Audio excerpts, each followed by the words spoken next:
This is Liberty Law Talk, part of Liberty Fund's online library of law and liberty. Your host is Liberty Fund fellow Richard Reinsch. Our web address is libertylawsite.org, where you can subscribe, comment, find other episodes and links related to today's conversation. Our email address is lal@libertyfund.org. Today we are talking with George Hawley about his latest book, Making Sense of the Alt-Right. George Hawley is an assistant professor of political science at the University of Alabama.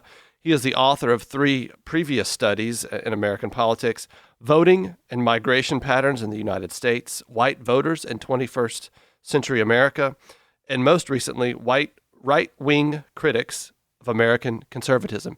George, welcome to the program. Thank you for having me. So, George, this book, Making Sense of the Alt-Right, I think is going to be widely read and cited and commented upon because it's, to my mind, the first scholarly treatment of this political phenomenon, the alt-right, which, according to some observers, played a rather large role, maybe, in the 2016 elections. Help us understand the alt-right. What did you find in your studies? Well, the alt-right, although there was a period when this might not have been as true, today I think we can say with great certainty that the alt-right is really a new manifestation of the white nationalist movement in the United States. That is, it's a movement that is about pushing for explicit white identity politics, and that's their primary interest and concern. Okay, so in that regard, do you see the alt-right, this group, do you see them as a part of American conservatism, or are they separate from it? They certainly view themselves as being separate from it, at least if we mean American conservatism as the organized mainstream conservative movement. They don't have any interest in it and, in fact, view it as a hindrance to their own goals. So I would describe it definitely as a right-wing movement, okay, but not necessarily as a conservative one. So, yeah, I mean, if we think about the post-war American conservative movement, while there are obviously different factions within those movements, it seems to me they are largely, though, mostly committed to free markets, smaller government, limited government, the rule of law. There's obviously this part of American conservatism that wants to preserve sort of a traditionalist understanding of human sexuality, family patterns, etc., pro-life ideas, but the alt-right is not really about any of that. I took it from reading your book. No, they're not interested in things like tax rates, for example, which is obviously something that is very important to mainstream conservatives. And they similarly reject most elements of conservative foreign policy, at least as we've thought about conservative policy for the last couple of decades. No interest in, say, using armed force for democracy promotion or that kind of thing. Yeah, I mean, so it's interesting in thinking about the group. I mean, so largely they're about white nationalism. I think so. White identity. You can that's something you can definitely point to. That's really the common denominator, because on other issues, you do see people disagreeing on things like on economics, like on Christianity, abortion, gender relations, that sort of thing. Race is really the one thing that is universal within that movement, white identity politics, I should say. So I think you open the book with kind of this curious story, which I was unaware of. At a campaign rally in the 2016 race, Hillary Clinton, she was speaking and she was disturbed while she's talking by a heckler who yells out the name Pepe a couple of times, and this person is sort of carted off by security. Who is Pepe, and how does he help us understand the alt-right?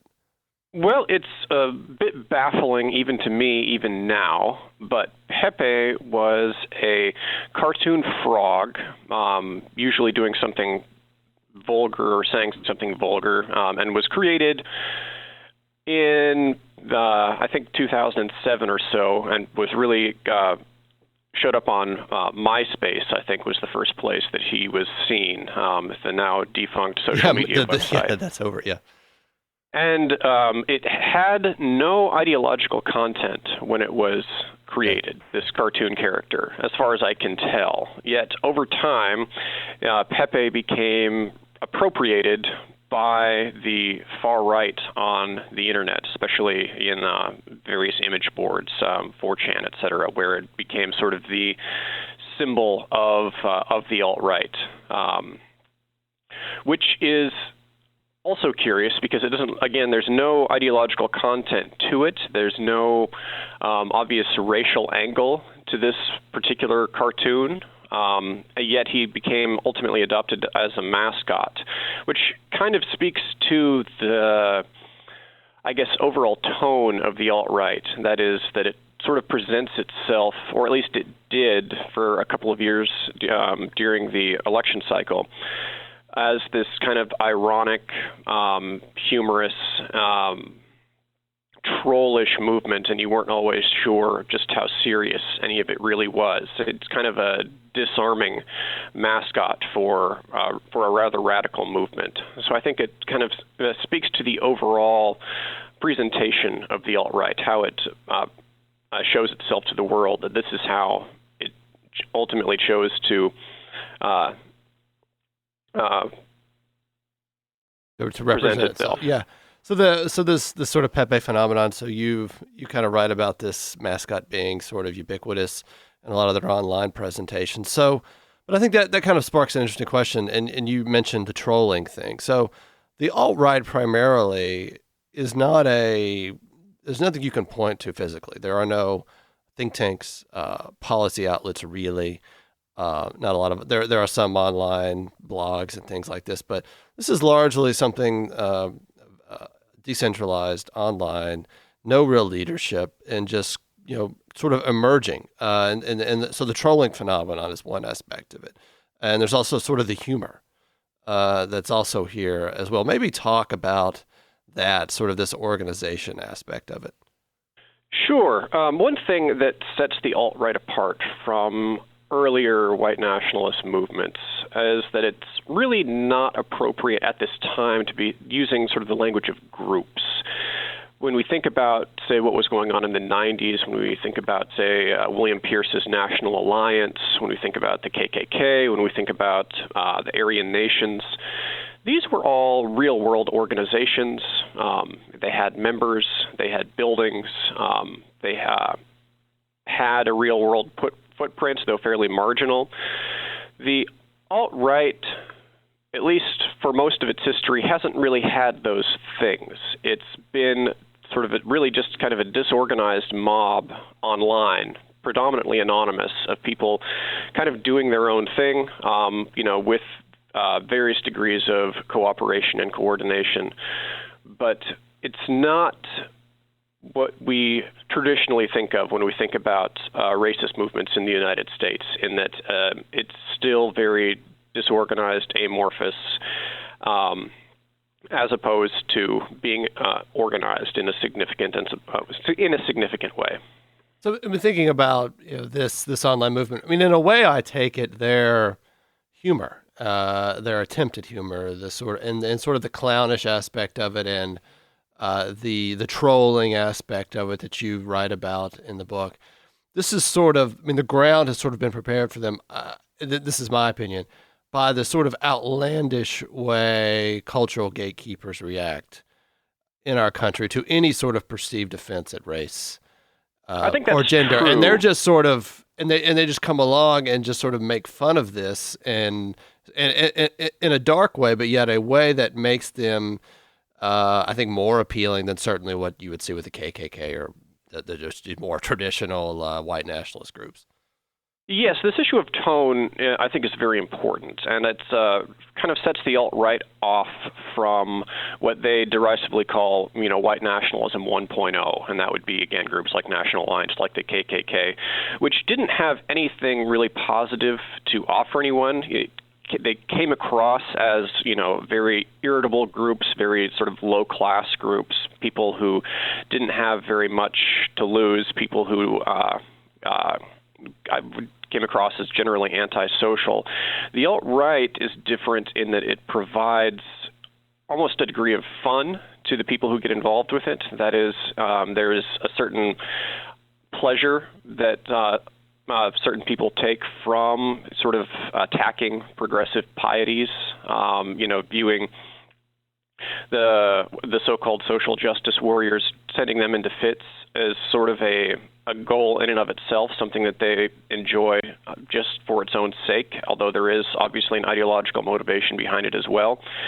So using humor and irony and trolling has been one of the more effective things for this movement.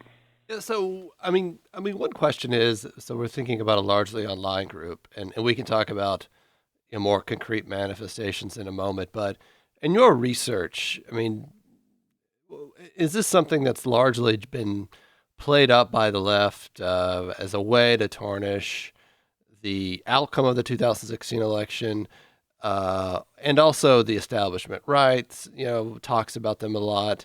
Is there anything really there? What did you find out? Yeah. My general conclusion was that the alt-right basically manipulated much of the media, and this would be conservative and liberal media, into doing a lot of the work for it. That is, as of the start of 2015, the alt-right was this very tiny, marginal online community. And in fact, they didn't even all universally like the term alt-right. But what they were able to do was effectively use social media to get on the radar of important opinion leaders, so journalists, celebrities, etc., and really create an online nuisance for themselves and create this impression that there was this massive growing army of internet Nazis that was a real problem, and were able to get lots of stories written about them. But the truth of the matter at the time was that most people, when they went onto Twitter, were not seeing all this alt-right stuff, all this, the neo-Nazi memes and the Pepe pictures, that sort of thing. So I think what was going on was that journalists and others were being provided this false impression of what the internet universe looked like, and started writing about it, and ultimately it became something of a self-fulfilling prophecy. That is, when you're a tiny marginal movement, any sort of coverage is positive. Even though all of the stories were very negative, they still drew attention to themselves, and ultimately they had their breakout moment when they managed to get Hillary Clinton to dedicate an entire speech to the movement back in August of last year in her Reno speech, at which point the alt-right really became something of a household name and wasn't going to be able to just be, ignored and forgotten about. So okay. I do still think that the size and importance of the movement has been overstated. I'd say at the most there may be a few 100,000 people in the country that regularly consume alt-right material, at least alt-right proper, and a much smaller percentage of that are actually creating content or doing anything with this information. But I suppose, in a way, as I was reading your book and thinking about, okay, is there anything here? And I suppose, and you make this point in your book, when we think of who are these people creating content, this is, the stereotype would be these are largely illiterate, uneducated folks in small towns in the Midwest, maybe the South. You point out in the book, and you have some interviews, that that may not be the case. It is much more likely the case that we've got some fairly sophisticated people, educated in to various degrees, who are capable of using online technology to do a lot of things and to sort of have this outsized impact. I thought that was interesting in many respects. Yeah, the term tech savvy gets thrown around so much when talking about the alt-right. I'm not crazy about that term, simply because it is now much easier to create websites. Yeah, it is interesting to think about the cover of your book, which is a computer screen, or it's in the Making Sense of the Alt-Right is in computer graphics. So yeah. But I will say that I'd say that the modal alt-right content creator, and perhaps even the modal person who supports the alt-right, is either in college, has some college education, or has a college degree. It does not seem to be the same personality type that, say, matches the KKK stereotype. This isn't sort of the stereotypical toothless Appalachian, at least not as far as I can tell. They're fairly literate for the most part, but getting much more detail than that is fairly tricky until we are able to get some actual good survey data on this. So, I mean, interesting. So in your research here, what most surprised you? I mean, you go in, obviously, as any researcher does, some preconceptions, some assumptions. What was confirmed and what was disconfirmed for you? Well, I went in with a lot of interest in sort of the ideological and intellectual antecedents of the alt-right, just because that is what would be related to my previous research on conservatism and right-wing thought in general. Okay. But it seems as though a lot of the younger contingent of the alt-right didn't have any previous ideological moorings. That is, sort of their first ideological home was the alt-right. There's been, various breathless articles for the past couple of months saying that, libertarianism is, is turning people into the alt-right, or that libertarianism is sort of a stopping ground as people move to the alt-right. I think that was true back in, say, 2008, 2009, sort of the older contingent of the alt-right, but I'm not seeing as much of that right now. That is sort of the Generation Z component seems to, be making this their first home, and I was not expecting that, and wasn't really something I'd thought of before. Yeah, Matt Lewis, the journalist Matt Lewis, had a piece maybe a month ago, 2 months ago, I'm sure you read it, asking the question, is libertarianism sort of a first base or sort of a gateway drug to the alt-right, which kind of struck me as odd. I work with a lot of libertarians, speak with him, and I think they would disown anything in the alt-right, just plainly, and yet Matt Lewis was asking this question, and I wasn't really sure what to make of that, except to say maybe I don't really understand what motivates a lot of people into the realm of libertarianism, who are younger, maybe not as well read, as well formed, other than maybe there's this rebellious aspect to it that they're motivated by, and then maybe there's this online education process that brings many of them over. But I mean, it's interesting here. Think about Richard Spencer, which we can talk about him, some of the personalities who seem to have this huge influence over the past year, or at least people want to talk about them endlessly. I think he would say he started as a libertarian in many respects, so that's interesting. Yeah, the libertarian question is, one that I go back and forth on. I will say that when the term alt-right first emerged, sort of a common denominator was support for Ron Paul. And it is also worth noting that in the very first iteration of the alt-right, it wasn't invariably racial. There were people, I think, that were using the term that wouldn't identify then or now as white nationalists.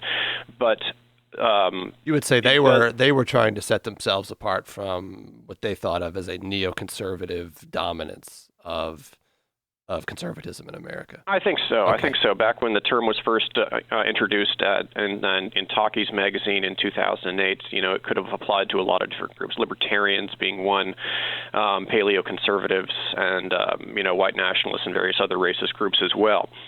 But looking at sort of the intellectual bridge between libertarianism and the alt-right, I'd say sort of the one name you could point to would probably be Hans Hermann Hoppe, who is certainly a radical libertarian, but also not in any way sort of a racial egalitarian, and doesn't even pretend that his libertarian vision would be one that exhibited any real equality.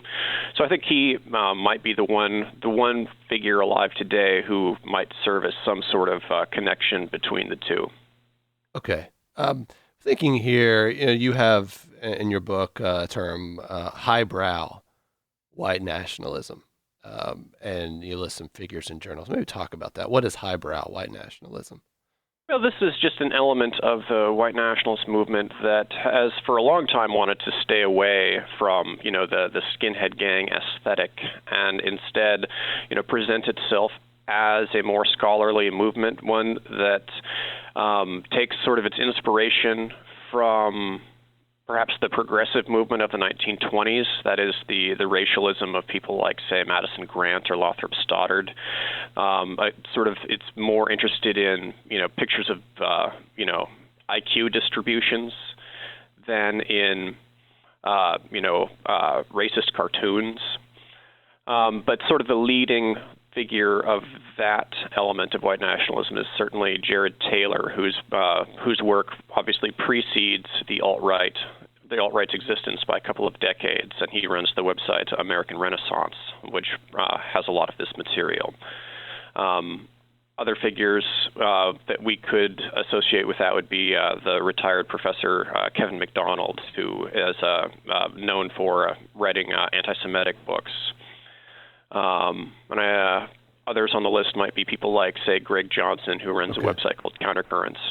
So thinking about this group, just some names that I wanted to mention because I think they seem to have a huge influence and seem to be people we want to talk a lot about. So Richard Spencer, talk about him some and his connection, because I take it he would be in this idea of highbrow white nationalism. I mean, this is a guy with degrees from Chicago and briefly was in PhD program at Duke University.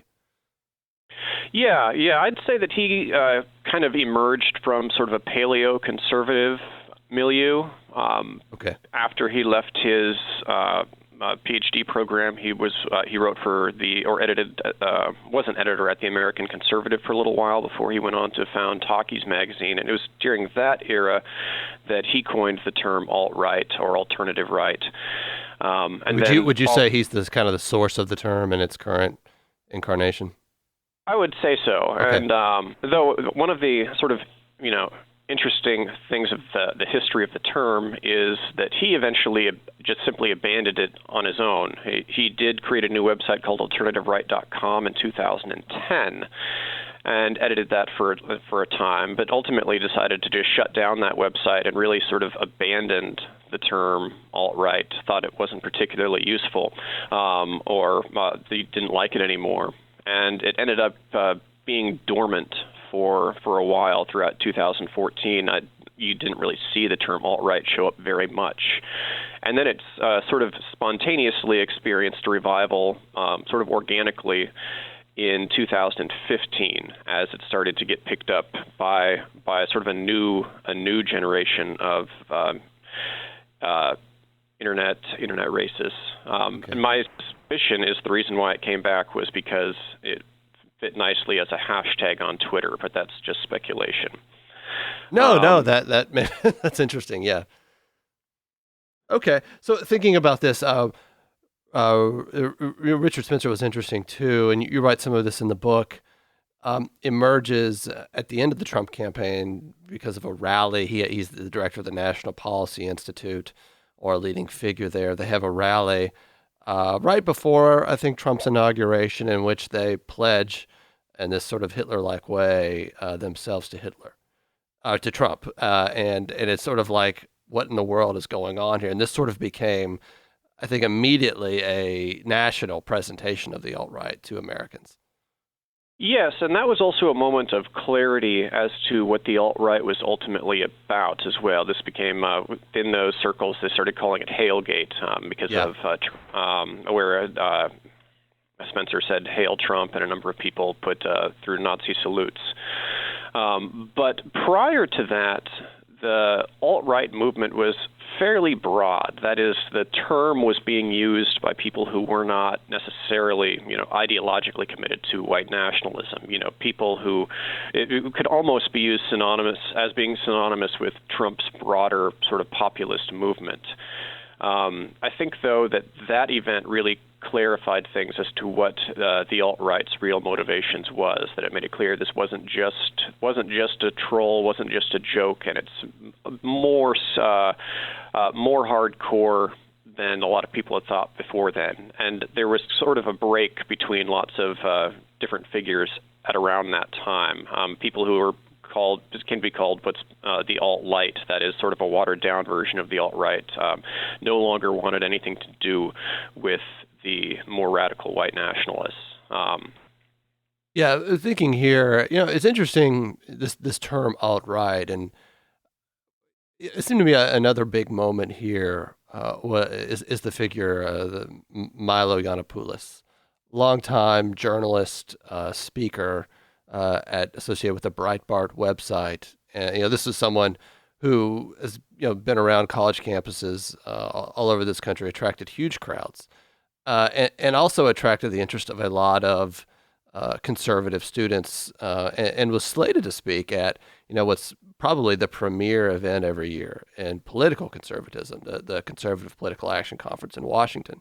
Slated to speak this year, January in 2017, and famously disinvited because of comments he had made about pederasty, seemingly favorable comments there.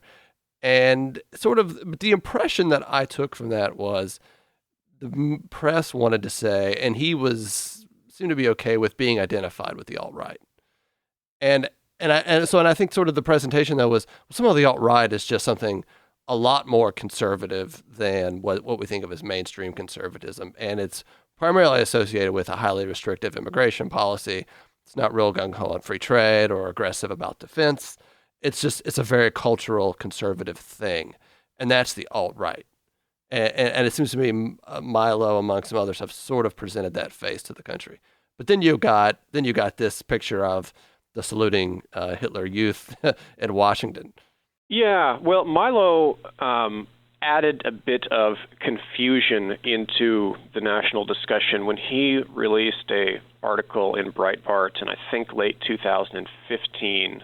That was sort of an explainer on the alt-right that I thought even then was very misleading, in that he argued that, for the most part, the alt-right was not really serious, that this was sort of a group of kind of jovial pranksters who had the same type of enemies that he had. That is, they liked to, go after feminists and that sort of thing. And he argued that the really radical anti-Semitic elements, the people associated with, say, the Daily Stormer, was a really small contingent of the alt-right, not really what it was about.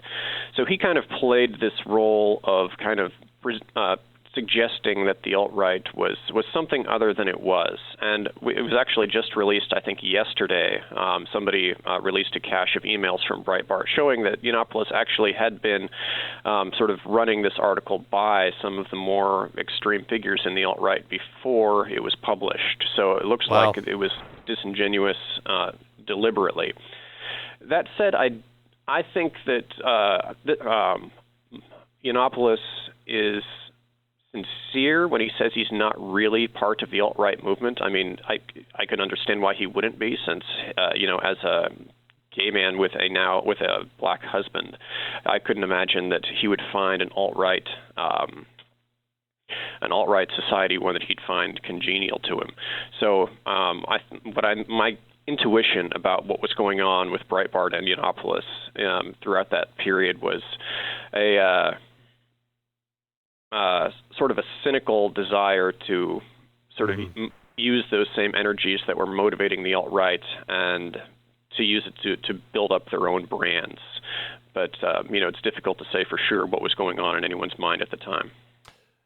Yeah, I mean, the Breitbart itself, interesting phenomenon, and the way in which that journal changed after Andrew Breitbart passed away. And so we have another figure here. We can talk about Stephen Bannon. And his sort of, I mean, my read, this is just my read, willing to make subtle appeals through Breitbart to the alt-right, not so it doesn't have to be open, doesn't have to be got my hands waving, but willingness to use the website in certain ways that might be appealing to this group, and realizing their incredible tech savviness would help build your own following. And so that's sort of my read on him. What do you think? Yeah, I'm still trying to make better sense of Bannon. I do still need to read the new book that came out about him called The Devil's Bargain, which I'm very excited to finally get to take a look at. But Breitbart, under his leadership, kind of occupied a weird ideological space. That is, the actual content of the website and its editorials and that sort of thing wasn't all that different from what you'd see at another conservative website. Sort of its stance on most policies seemed kind of generically conservative on a lot of ways. But in its tone and its style, a lot of what it did would remind you of what you could see within the alt-right itself. And so I think it was trying to kind of have it both ways, of trying to, say that what they're really about was the, sort of race-neutral conservatism. That's their ultimate goal, but at the same time kind of dog whistle to the alt-right and appropriate certain alt-right attributes and talking points and kind of water them down a bit so that a degree of plausible deniability was maintained. I think that's largely how I see it. And yet, this is a website. If we think about conservative websites, I was told had a ranking of something like 58 in terms of most visited websites in America, that's pretty good. And the National Review Online is something like 1,200. I've heard. And so that's right away lets you know these guys are really good at what they do. That's an astounding figure. Yeah. Yeah, it suggests it was an effective strategy in terms of drawing attention. The alt-right websites you have nothing close to that. Even like the most prominent ones never saw traffic like Breitbart did. So they kind of found this perfect model of sort of edginess, but wouldn't scare people away by embracing explicit racism. So I think that was a lot of the site's appeal, and I think that was sort of the balance that Bannon was able to find to his own benefit.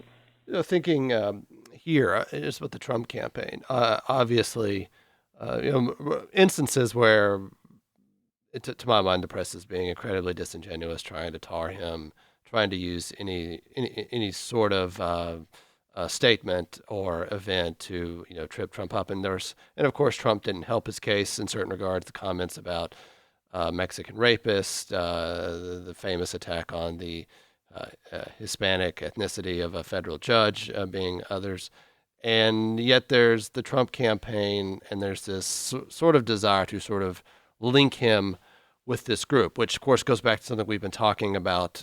They're really not that big. They really couldn't elect a president. I mean, let's get real. And yet, the Trump campaign and this phenomenon of the alt-right. Just your thoughts, if you're comfortable giving them. How do you see his campaign, and how they sort of understood or didn't understand this phenomenon? Well, I think that the Trump campaign was incredibly valuable and important to the alt-right. I don't think that the alt-right would have become, a household name had, say, Marco Rubio gotten the nomination. I think that the alt-right would have done what it did in 2012 and simply show no interest in electoral politics if that had been the case. But and I think there was also a recognition, though, that despite being excited about Trump, that they knew that he wasn't really one of them. And I also don't think that Trump, is some sort of secret white nationalist, which is not a defense of Trump. It's just that his variety of right-wing populism is a different phenomenon. But sort of because Trump was the nominee and because it was a racially polarizing environment, this presented an opportunity for the alt-right to sort of inject itself into the national conversation in a way that it hadn't been able to do so before. Yeah, it seems to me, when one looks at certain websites or reads certain websites, there was a sort of because of immigration that seemed to be the link, at least in terms of their support of Trump. That was sort of the issue there. And of course the broader issue, I think, ultimately was the whatever we want to think of as the nucleus and the power of conservatism in America wanted to repel Trump. Here one thinks about the large, significant intervention of National Review, which devoted pretty much an entire issue to this project, and they failed gloriously. And so here is this obviously new thing, Donald Trump breaking down a barrier. This something that many groups on the right in America had wanted to accomplish for some time, and finally it's Trump of all people who does it. Yes, I think this speaks to a sort of a bigger point, and that is that since really going back to the 1960s, sort of one of the main things that the mainstream conservative movement has engaged in is making sure that it's maintained its monopoly on right-wing thought in America, or at least acceptable right-wing thought in America. That was sort of one of the main achievements of William F. Buckley's life it was these various purges of pushing people out of the public spotlight. First, I think the John Birch Society, the Objectivists. He took a firm stand against David Duke and against anti-Semitism in general. Pat Buchanan. Had a whole issue of National Review dedicated to stopping Pat Buchanan, and in that case, whether they were the cause or not, it was successful. Yet this ability to sort of police the right has been lost by the conservatives for a number of reasons. Part of it is just technological change. There was a time where if you were a conservative and you weren't welcome in National Review, you basically didn't exist because there weren't many conservative journals of opinion, and if they didn't want you, then you were kind of stuck with, cheap pamphleteering if you wanted to, or, maybe you could write for some unknown place like American Mercury. But otherwise, you vanished from the spotlight. That's not how it works anymore. Being denied ink or pixels from National Review doesn't matter that much when somebody can, within 10 minutes go set up a brand new website for free. And if people like the content, they will continue to visit it. And I also think that the mainstream conservative movement, it just doesn't have the credibility that it used to have. Well, stop winning elections seems to be a huge part of this. Yeah, well, I mean, I guess if we think about just getting Republicans elected, you could say that they've done a pretty decent job, minus 2008 and 2012 presidential elections. But the GOP has been fairly strong electorally. But what was the last major conservative policy victory that came through that they were proud of? I mean, sort of the last significant thing that they pushed for and got was the Iraq War. Obviously, that was not. I think not very many people still defend that decision. I guess the last big conservative victory would have been welfare reform in the 90s. Yeah, that's what I would think of. No, I think that's right. I mean, and you could see with the failure of George W. Bush's presidency, both the Iraq War and then the financial crisis, in sort of the I think rather soft economic growth that happened during his presidency, all these sorts of tendencies, or fissures and fracturing within conservatism, beginning to happen, and there was no real way to put the band back together. And I remember it seemed to my mind after 2008 that libertarianism was going to rise and really sort of assume a much higher position within the American right, and that didn't happen. And so then what came along, surprisingly enough, it was this amalgamation of, at a very high level, one sees this at the Claremont Institute and that the Journal of American Greatness, where you had this sort of joining of paleoconservative thinkers with high Straussians in politics, and that was its own interesting development here. If you wanted to put an intellectual thing together around Trump, and so that's, but it all sort of goes to there is nothing really there anymore to point to as guiding American conservatism.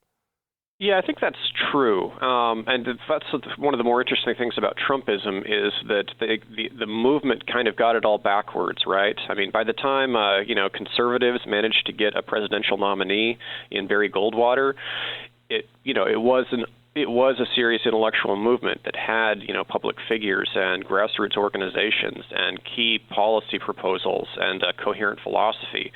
Trumpism won the presidency before anyone really knew what it was, and so there's been sort of an effort to kind of reverse engineer it that you're seeing in places like American Greatness. Yeah, no, that's a good term. And you think also within conservatism is, and Charles Kessler has said this, I think he's largely right, conservatism in America caught up in its own abstractions about how economy, law, government should work, reforming culture should work. And Donald Trump made a political decision, I think. He surveyed the landscape. Where are the holes? Where are the people not being served? How would one appeal to them and then at the same time sort of pivot and keep hold of very traditional constituencies in the Republican Party? And in that regard, he acted in a very plain, common sense way about electoral politics that conservatives had become blind to. You note this in the book, and famously after the 2012 Romney failure, the response of establishment Republican figures was we needed to appeal on immigration to a much more open door policy and make that sort of our brand, and that obviously didn't succeed or wasn't welcomed. Yeah, I think that's definitely true. That there's been an element of conservatism, especially at the elite level, that has wanted to back away from the traditional restrictionist stance of the party. In this case, it's been more so the grassroots that has been keeping, the comprehensive immigration reform off the table, as opposed to the party elites. And Trump decided in the course of the 2016 election to simply bypass the sort of the party leadership and appeal to the restrictionist sentiments in the electorate, and it was able to secure him the nomination and even the general election in the long run. So yeah, returning back then to the alt-right, these sorts of public demonstrations that have been in the news this summer, the one in Charlottesville, the one in Boston, which really didn't take place, various other events. And also we could bring in sort of this toppling of the statues that has been an ongoing debate and struggle. In my mind, is this sort of manifestations of the alt-right trying to be concrete, trying to be more overtly political and sort of translate this online success into something else?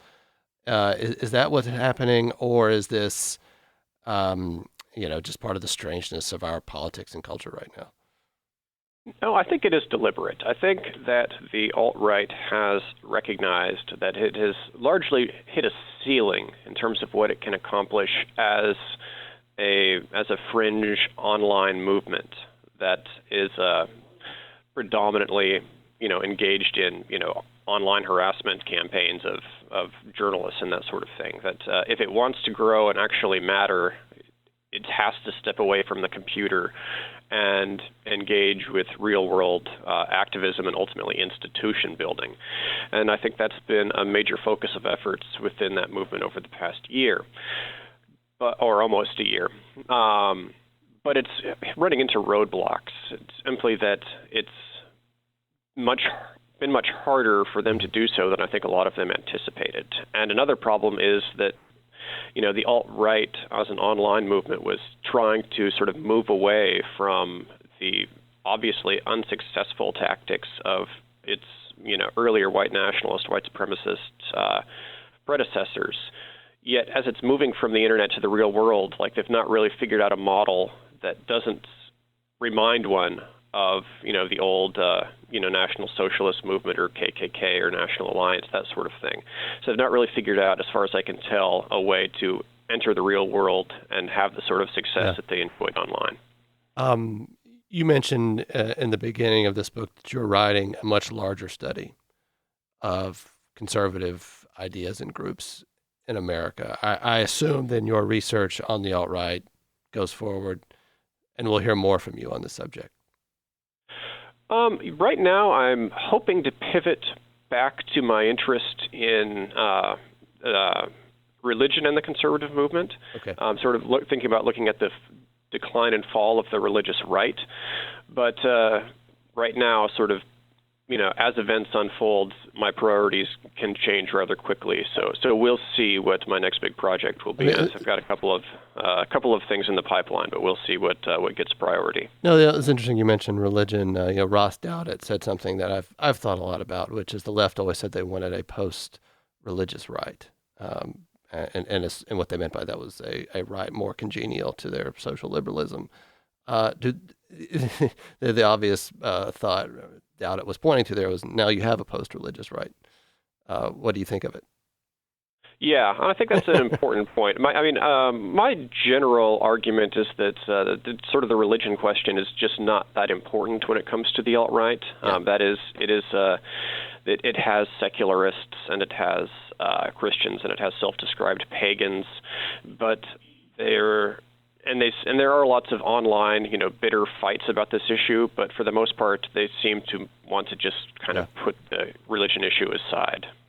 George Hawley, thank you for joining us. We've been talking with the author of Making Sense of the Alt-Right. Thank you so much. Thank you.